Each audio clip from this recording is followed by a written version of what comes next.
ਅਗਲੀ ਖਬਰ ਵੱਲ ਚਲੀਏ। ਅੱਜ ਇੰਗਲੈਂਡ ਦੀ ਕੁਈਨ ਐਲਿਜ਼ਾਬੈਥ II ਉਸ ਦੀ ਮੌਤ ਹੋ ਗਈ ਹੈਗੀ ਆ।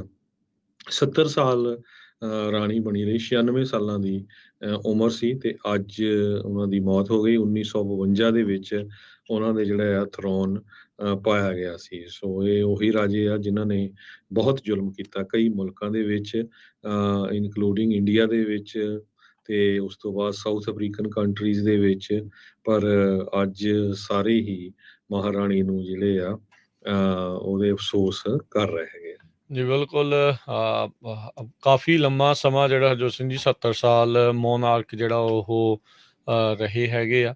ਸੋ ਹੁਣ ਆਈ ਥਿੰਕ ਚਾਰਲਸ ਜਿਹੜੇ ਆ ਪ੍ਰਿੰਸ ਚਾਰਲਸ ਉਹ ਨਵੇਂ ਮੋਨਾਰਕ ਹੋਣਗੇ। ਅਗਲੇ ਲਾਈਨ ਆਫ ਸਕਸੈਸ਼ਨ ਦੇ ਵਿੱਚ ਉਹਨਾਂ ਦਾ ਨਾਮ ਜਿਹੜਾ ਉਹ ਆਊਗਾ।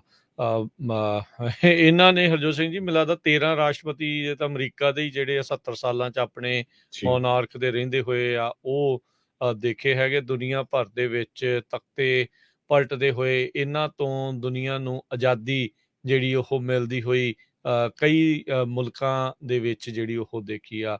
ਅੱਜ ਜਿਹੜੇ ਕੋਹੀਨੂਰ ਹੀਰੇ ਤੇ ਹੋਰ ਬਹੁਤ ਸਾਰੀਆਂ ਚੀਜ਼ਾਂ ਇਹਨਾਂ ਨੇ ਦੁਨੀਆ ਭਰ ਦੇ ਵਿੱਚੋਂ ਥਾਂ ਥਾਂ ਤੋਂ ਜਿਹੜਾ ਆ ਹਰਜੋਤ ਸਿੰਘ ਜੀ ਇਕੱਠੇ ਕਰਕੇ ਆਪਣਾ ਰਾਜ ਭਾਗ ਜਿਹੜਾ ਉਹ ਜ਼ਰੂਰ ਬਣਾਇਆ ਹੈਗਾ ਆ। ਸੋ 15 ਪ੍ਰਾਈਮ ਮਿਨਿਸਟਰਾਂ ਨੂੰ ਇਸ ਨੇ ਜਿਹੜੀ ਆ ਸਹੁੰ ਚੁਕਾਈ ਇੱਥੇ ਦੇ ਇੰਗਲੈਂਡ ਦੇ ਇਤਿਹਾਸ ਦੇ ਵਿੱਚ ਵੀ ਪਹਿਲੀ ਦੀ ਹੋਇਆ ਵੀ ਹਫ਼ਤੇ ਦੇ ਵਿਦਿਨ ਨਵੇਂ ਪ੍ਰਧਾਨ ਮੰਤਰੀ ਤੇ ਨਵਾਂ ਰਾਜਾ ਜਿਹੜਾ ਆ ਉਹਨਾਂ ਨੂੰ ਇੱਕ ਹਫ਼ਤੇ ਦੇ ਵਿੱਚ ਜਿਹੜਾ ਉਹ ਮਿਲਿਆ ਹੈਗਾ ਆ। ਸੋ ਉੱਥੇ ਕਾਫੀ ਜਿਹੜਾ ਉਥਲ ਪੁਥਲ ਆ ਉਹ ਹੁਣ ਹੋਇਆ ਦੇਖਿਆ ਜਾਊਗਾ। ਅਗਲੀ ਖਬਰ ਲਾਸ ਵੈਗਸ ਤੋਂ ਆ ਰਹੀ ਆ। ਲਾਸ ਵੈਗਸ ਦੇ ਵਿੱਚ ਪਿਛਲੇ ਦਿਨਾਂ ਦੇ ਵਿੱਚ ਇੱਕ ਜਰਨਲਿਸਟ ਜਿਹੜਾ ਆ ਉਸ ਨੂੰ ਚਾਕੂ ਮਾਰ ਕੇ ਮਾਰ ਦਿੱਤਾ ਗਿਆ ਸੀ ਤੇ ਅੱਜ ਇਹ ਰਿਪੋਰਟ ਆ ਰਹੀ ਆ ਕਿ ਲਾਸ ਵੈਗਸ ਦੀ ਪੁਲਿਸ ਨੇ ਕਲਾਰਕ ਕਾਉਂਟੀ ਦੇ ਇੱਕ ਪਬਲਿਕ ਐਡਮਿਨਿਸਟ੍ਰੇਟਰ ਰੋਬਰਟ ਟੈਲਸ ਜੋ ਕਿ 45 ਸਾਲਾਂ ਨੂੰ ਆ ਉਸ ਨੂੰ ਇਸ ਮੌਤ ਦੇ ਸੰਬੰਧ ਦੇ ਵਿੱਚ ਅਰੈਸਟ ਕੀਤਾ ਹੈਗਾ।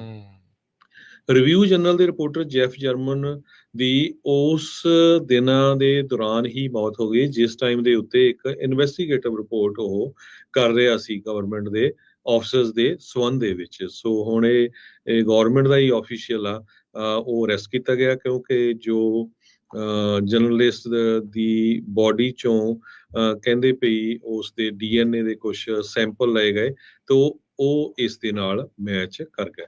ਉਹਦੇ ਨੌਹਾਂ ਦੇ ਹੇਠਾਂ ਹਰਜੋਤ ਸਿੰਘ ਜੀ ਜਿਹੜੀ ਲਾਸ਼ ਸੀਗੀ ਉਸਦੀ ਨੌਹਾਂ ਦੇ ਹੇਠਾਂ ਜਿਹੜਾ ਮਾਸ ਸੀਗਾ ਉਹ ਇਸ ਜਿਹੜੇ ਕਲਾਰਕ ਕਾਉਂਟੀ ਦੇ ਪਬਲਿਕ ਐਡਮਿਨਿਸਟ੍ਰੇਟਰ ਰੋਬਰਟ ਟੈਲਸ ਦੇ ਨਾਲ ਮੈਚ ਜਿਹੜਾ ਉਹ ਕਰ ਗਿਆ ਸੀ। 69 ਸਾਲਾਂ ਦੇ ਜਿਹੜੇ ਸੀਗੇ ਜਰਮਨ ਉਹ ਇਨਵੈਸਟੀਗੇਟਿਵ ਰਿਪੋਰਟਰ ਸੀ ਜਿਨ੍ਹਾਂ ਦੀ ਇਹ ਹੱਤਿਆ ਹੋਈ ਸੀਗੀ।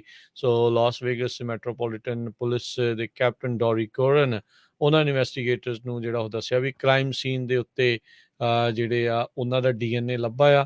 ਬਲੱਡ ਸਟੇਨ ਸ਼ੂਜ਼, ਸਟ੍ਰॉ ਹੈਟ ਉਹ ਉਹਨਾਂ ਦੇ ਨਾਲ ਮੈਚ ਕੀਤਾ ਆ ਜਿਹੜਾ ਸਰਵੇਲੈਂਸ ਵੀਡੀਓ ਦੇ ਵਿੱਚ ਦੇਖਿਆ ਗਿਆ। ਹੁਣ ਤੁਸੀਂ ਦੇਖੋ ਵੀ ਕਿਉਂ ਭਾਈ ਇਹਨਾਂ ਦਾ ਪੁੱਠੇ ਕਾਰੇ ਜਿਹੜੇ ਆ ਉਹ ਕਰਨੇ ਆ ਤੇ ਜਿਸ ਤੋਂ ਬਾਅਦ ਦੇ ਵਿੱਚ ਤੁਹਾਨੂੰ ਇਹ ਕੰਮ ਜਿਹੜਾ ਆ ਉਹ ਕਰਨ ਦੀ ਜਿਹੜੀ ਉਹ ਨੌਬਤ ਆ ਜਾਵੇ ਤੁਸੀਂ ਹਥਿਆਰੇ ਹੀ ਜਿਹੜਾ ਆ ਉਹ ਬਣ ਜਾਓ। ਸੋ ਟੈਲਸ ਇਹ ਡੈਮੋਕ੍ਰੇਟ ਪਾਰਟੀ ਦੇ ਨਾਲ ਸੰਬੰਧਿਤ ਸੀਗੇ।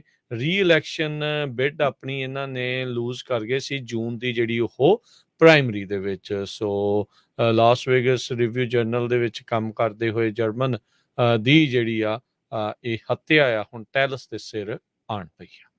ਅਗਲੀ ਖਬਰ ਬਰੈਂਪਟਨ ਕੈਨੇਡਾ ਤੋਂ ਆ ਰਹੀ ਹੈ ਜਿੱਥੇ ਕਿ ਬਹੁਤ ਹੀ ਖਤਰਨਾਕ ਜਿਹੜੀ ਇੱਕ ਐਕਸੀਡੈਂਟ ਹੋਇਆ ਜਿਹਦੇ ਵਿੱਚ ਇੱਕ ਪੰਜਾਬੀ ਟਰੱਕ ਡਰਾਈਵਰ ਜਿਸ ਦਾ ਨਾਮ ਸ਼ੁਭਦੀਪ ਸਿੰਘ ਦੱਸਿਆ ਗਿਆ ਆ ਉਸ ਦੀ ਮੌਤ ਹੋ ਗਈ ਤੇ ਸੈਮੀ ਟਰੱਕ ਨੂੰ ਕਹਿੰਦੇ ਅੱਗ ਲੱਗ ਗਈ ਤੇ ਅੱਗ ਲੱਗਣ ਦੇ ਨਾਲ ਸ਼ੁਭਦੀਪ ਦਾ ਇੱਕ ਸਾਥੀ ਸੰਦੀਪ ਸਿੰਘ ਗਿੱਲ ਵੀ ਸੀ ਉਹ ਵੀ ਕਾਫੀ ਗੰਭੀਰ ਸਥਿਤੀ ਦੇ ਵਿੱਚ ਦੱਸਿਆ ਗਿਆ ਹੈਗਾ। ਸ਼ੁਭਦੀਪ ਸਿੰਘ ਮਾਪਿਆਂ ਦਾ ਇਕੱਲਾ ਹੀ ਪੁੱਤਰ ਸੀਗਾ ਜੋ ਪਿਛਲੇ 5 ਸਾਲਾਂ ਤੋਂ ਕੈਨੇਡਾ ਦੇ ਬਰੈਂਪਟਨ ਸ਼ਹਿਰ 'ਚ ਰਹਿ ਰਿਹਾ ਸੀ ਤੇ ਪਿੱਛੇ ਜਿਹੇ ਉਸਨੇ ਕਹਿੰਦੇ ਆਪਣੇ ਮਾਪਿਆਂ ਨੂੰ ਕੋਠੀ ਵੀ ਪਵਾ ਕੇ ਦਿੱਤੀ ਸੀ ਤੇ ਅੱਜ ਉਸ ਦੀ ਇੱਕ ਟਰੱਕ ਦੇ ਐਕਸੀਡੈਂਟ ਜਦੋਂ ਹੋਇਆ ਉਹਦੇ ਵਿੱਚ ਅੱਗ ਲੱਗਣ ਨਾਲ ਮੌਤ ਹੋ ਗਈ।